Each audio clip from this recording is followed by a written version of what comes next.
నిరంతర వెలుగు చూచి ప్రవేశించి సూక్ష్మలోకాన సూక్ష్మానుభవములు పొంది చేరితిరే మనోలోకాన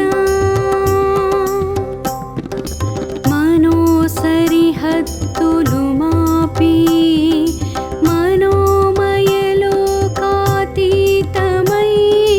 మనోలోకపై లోకం చేరి పరమహంసై నిలిచితిరే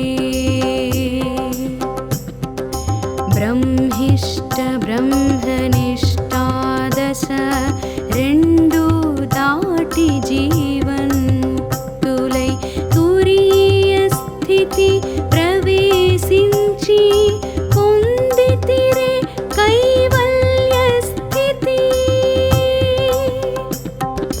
తొలి సవికల్ప సమాధి మలి నిర్వికల్ప సమాధి జన్మ మృత్యు స్థితులు దాటి జీవత్పరాముక్తులైతిరే ఆత్మానుభవమును పొంది జీవం నుండి శివమై మారి బ్రహ్మానంద స్థితి దాటిన సహజ సమాధి మీ సొంతం. సూక్ష్మలోకంలో ప్రవేశించి సూక్ష్మతరమైన ప్రకాశాన్ని చూసి సూక్ష్మతరమైన అనుభవాన్ని పొంది మనోమయ లోకంలో ప్రవేశించారు. మనస్సు యొక్క సరిహద్దులను రూపుమాపి మనోమయ లోకానికి అతీతంగా పైపైకి వెళ్ళి పరమహంస స్థితిని చేరుకున్నారు.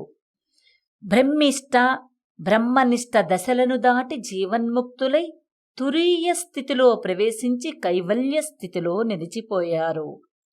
తొలుత సవికల్ప సమాధిని ఆ తర్వాత నిర్వికల్ప సమాధిని పొంది జనన మరణ చక్రాన్ని అధిగమించి జీవన్ముక్తునిగా పరాముక్తునిగా మారారు.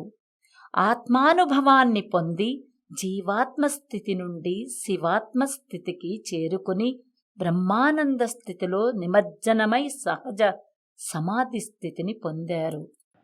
శ్రీ చంద్రభాను సత్పతి గురుదేవ విరచిత శ్రీ గురు భాగవతం